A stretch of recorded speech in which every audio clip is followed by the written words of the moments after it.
Ok? Sejam muito bem-vindos ao nosso canal Palavra e Essência. Nosso objetivo aqui é estudar a Bíblia Sagrada, a Palavra de Deus, de modo que o ouvinte a conheça e coloque em prática na sua vida. Se você não é inscrito no canal, por gentileza se inscreva, compartilhe nas suas redes sociais e deixe um comentário escrito de pelo menos 3 palavras. Temos estudado aqui a segunda epístola de Pedro, e hoje vamos estudar o último capítulo, capítulo 3, que tem 18 versículos apenas. Vamos ler e fazer alguns comentários. O título geral desse texto é Como Esperar a Vinda do Senhor. Diz assim o texto: Amados, esta é agora a segunda carta que escrevo a vocês. Em ambas procuram, com lembranças, despertar a mente esclarecida de vocês, para que se lembrem das palavras que anteriormente foram ditas pelos santos profetas, e também se lembre do mandamento do Senhor e Salvador que os apóstolos de vocês lhe ensinaram. Antes de tudo, saibam que nos últimos dias virão escarnecedores com as suas zombarias, andando segundo as suas próprias paixões e dizendo: onde está a promessa da sua vinda? Porque desde que os pais morreram, todas as coisas permanecem como estão desde o princípio da criação.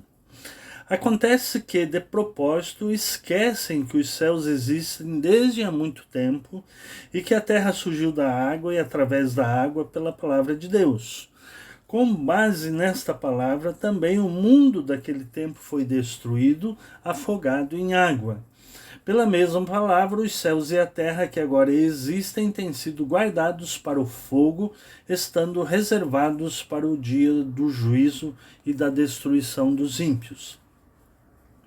Mas há uma coisa, amados, que vocês não devem esquecer, que para o Senhor um dia é como 1000 anos e 1000 anos são como um dia. O Senhor não retarda a sua promessa, ainda que alguns julguem demorada. Pelo contrário, Ele é paciente com vocês, não querendo que ninguém pereça, mas que todos cheguem ao arrependimento. Porém, o dia do Senhor virá como um ladrão. Naquele dia os céus passarão com um grande estrondo e os elementos se desfarão pelo fogo. Também a terra e as obras que nela existem desaparecerão. Uma vez que tudo será assim desfeito, vocês devem ser pessoas que vivem de maneira santa e piedosa, esperando e apressando a vinda do dia de Deus. Por causa desse dia, os céus incendiados serão desfeitos e os elementos se derreterão pelo calor. Nós, porém, segundo a sua promessa, esperamos novos céus e nova terra nos quais habita a justiça. Por esta razão, amados, esperando estas coisas, esforcem-se para que Deus os encontre sem mácula, sem culpa e em paz. E considerem a longanimidade do nosso Senhor como oportunidade de salvação, como também o nosso amado irmão Paulo escreveu a vocês, segundo a sabedoria que lhe foi dada. Ao falar a respeito desses assuntos, como de fato costumam fazer em todas as suas cartas, nelas há certas coisas difíceis de entender, que aqueles que não têm instrução e são instáveis deturparão, como também deturparão as demais escrituras para a própria destruição deles. Portanto, vocês, meus amados irmãos, visto que já sabem disso, tenham cuidado para que não sejam arrastados pelo erro desses insubordinados e caiam da posição segura em que se encontram. Pelo contrário, cresçam na graça e no conhecimento de nosso Salvador, de nosso Senhor e Salvador Jesus Cristo. A Ele seja a glória, tanto agora como no dia eterno. Muito bem, como esperar o fim de todas as coisas? Como esperar a segunda vinda de Jesus? É esta a grande questão. Se vocês me assistem constantemente. Vocês lembram que no estudo passado, capítulo 2 de 2 Pedro, Pedro fez uma descrição dos falsos mestres, dos falsos cristos, que João, na sua teologia, chama de anticristos. Pedro chama de falsos mestres. Aqui ele vai falar que esses falsos mestres, né, eles estão deturpando como vai ser os últimos tempos. E Pedro começa dizendo que essa é a segunda carta, e ambas ele procura despertar a mente esclarecida de vocês. É muito importante que nós cristãos tenhamos a mente esclarecida. Ora, não há outra maneira de ter a mente esclarecida a não ser lendo e entendendo a palavra de Deus. E ele diz, nos últimos dias virão escarnecedores com as suas zombarias, andando segundo as suas próprias paixões e dizendo, onde está a promessa da sua vinda? São aqueles falsos cristos lá, aqueles falsos mestres que ele se referiu no capítulo 2.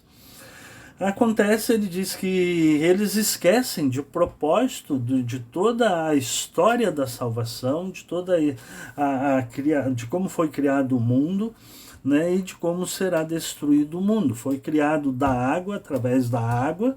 Diz lá em Gênesis que Deus fez separação entre as águas e a terra seca, e que no dia do juízo a destruição será pelo fogo. Mas ele diz, querendo responder a essa questão que os falsos mestres fazem, onde está a promessa da sua vinda?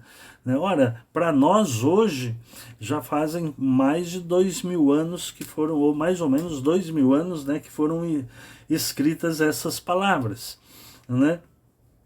E como é que Pedro explica isso, então? Se a promessa da vinda do Senhor, a vinda do Senhor está próxima.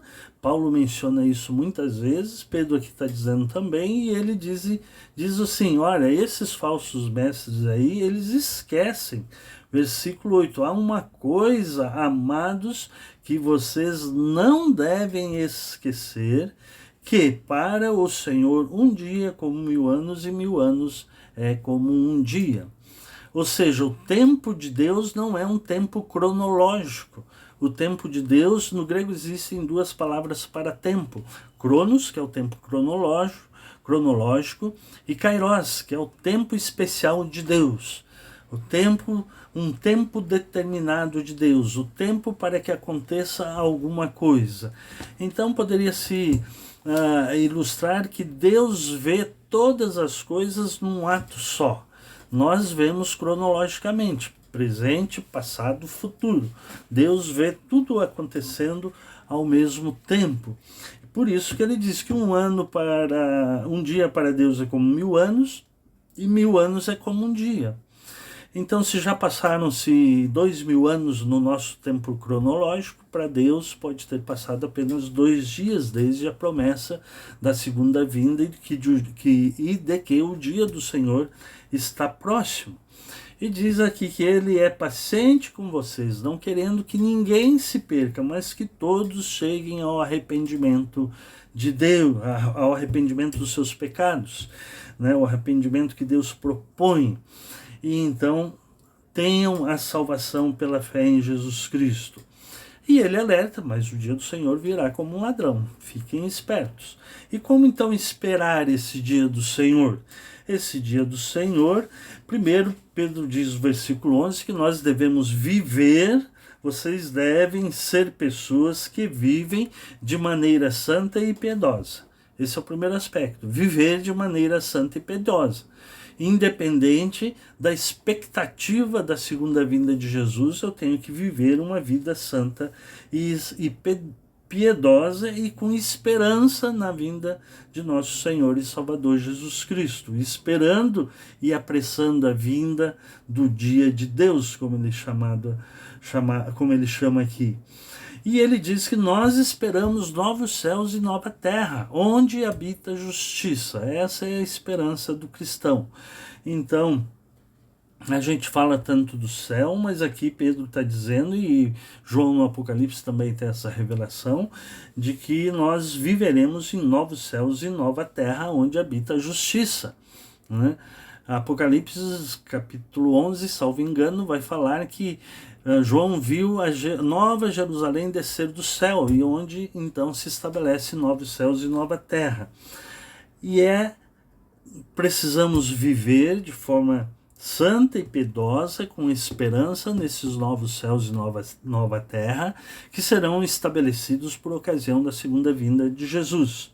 Por esta razão, amados, versículo 14, esperando estas coisas, esperando a vinda de Jesus, os novos céus e a nova terra, esperando estas coisas, esforcem para que Deus os encontre sem mácula, sem mancha, puro, sem culpa, inculpáveis, sem culpa de pecado, né? Vivendo livremente, na esperança, de forma santa e piedosa, com esperança na vinda do Senhor Jesus Cristo, de forma pura, sem mácula e sem culpa. Ou seja, se você cometeu o pecado, corre para a cruz de Cristo, pede perdão, então você vai ficar sem culpa por esse pecado.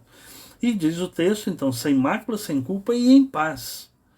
E devemos considerar a longanimidade do nosso Senhor como oportunidade de salvação para todos os homens, porque ele já disse lá em cima que Deus deseja que todos cheguem ao arrependimento. E aqui ele diz que esse tempo de espera é para considerar a longanimidade do Senhor como oportunidade de salvação, como também Paulo escreveu.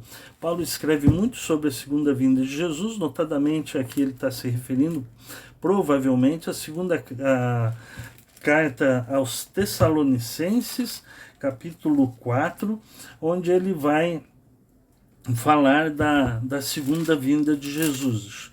Vou localizar o texto aqui e ler para vocês.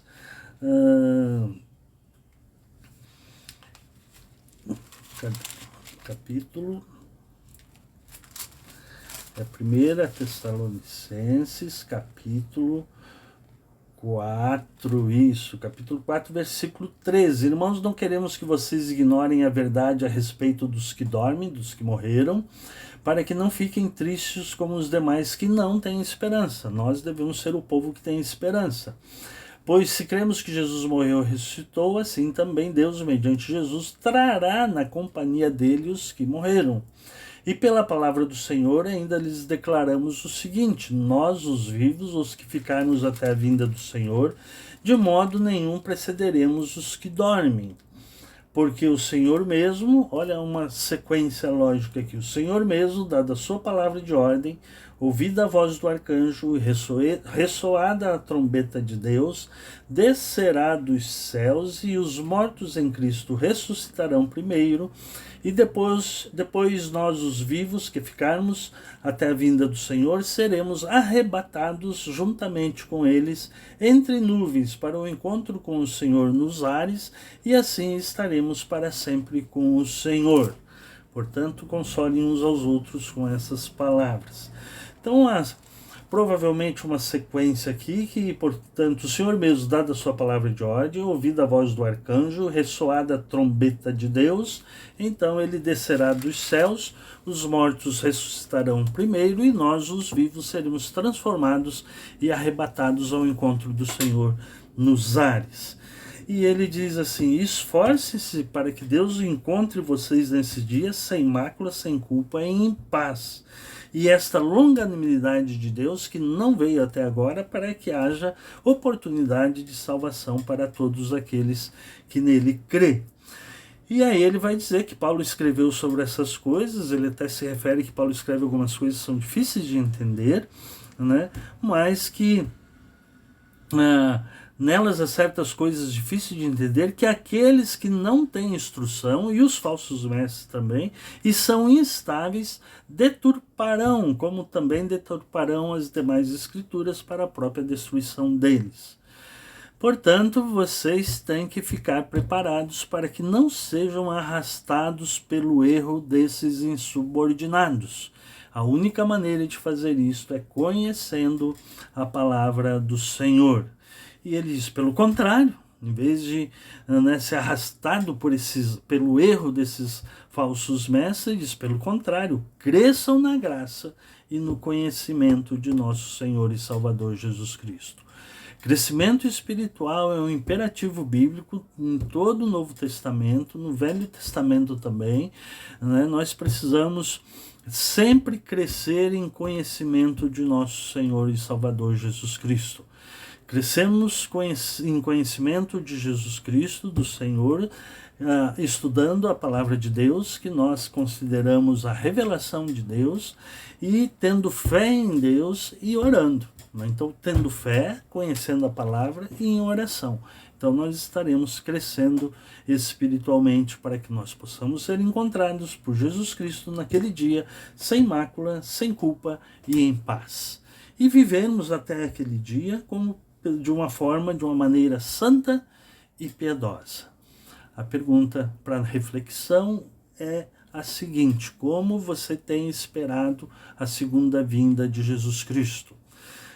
Tem vivido uma vida santa e piedosa e tem se esforçado, como Pedro diz aqui, para ser encontrado sem mácula, puro, sem culpa, não tendo nenhum pecado que os condene, e em paz com Deus.